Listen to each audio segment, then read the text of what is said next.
So first of all, I want to give a shout out to Just One Chesed for this powerful project. What a beautiful idea. Here's just one story for you. So I'm fortunate to be able to be the Rav of a shul, a kiruv shul. And I get a call one day from a woman in the community. She's a frum woman in the community. I don't know her. She says, I work for an organization called Small Wonders, which is an organization that helps people who are struggling with infertility.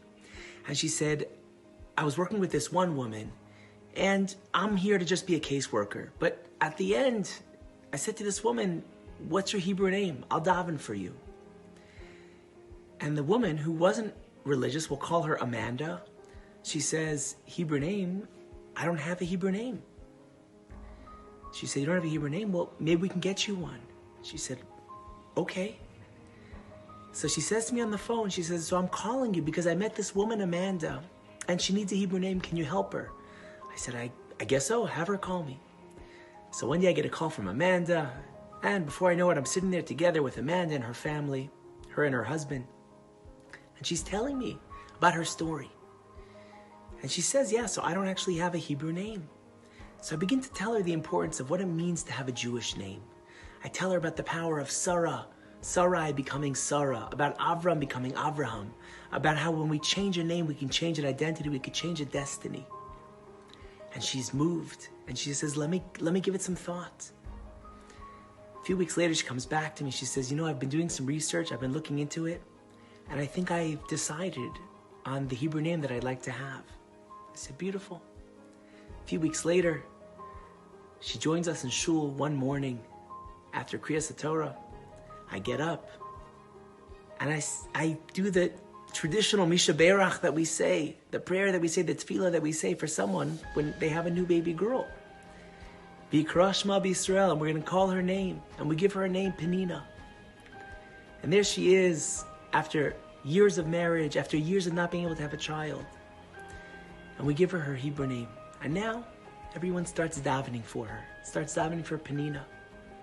And eventually I invite her and her family over to join us for Shabbos. She comes with her parents. They never ever really have a proper Shabbos experience.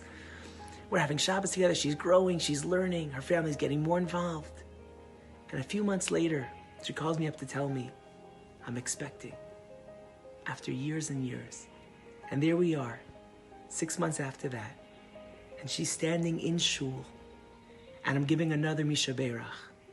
Except this time, V'yikra Shma b'Yisrael. We're going to give a name, not for Amanda, who's now Penina, but rather for her daughter, her new baby girl. I want to be able to tell you now, Penina and her daughter and her husband are living in Yerushalayim or Bnei Brak, and the Shomer Torah mitzvahs, and everything's going to be a beautiful ending. I don't know. The story's still going on as we speak. But one thing I do know, there's no way she would be where she is today, in her Yiddishkeit, in her growth, on the journey she's on. There's no way she'd be as connected if it wasn't for that one caseworker who was just doing her job. All she was doing was her job. But at the end she said, Amanda, I want to daven for you. What's your Hebrew name?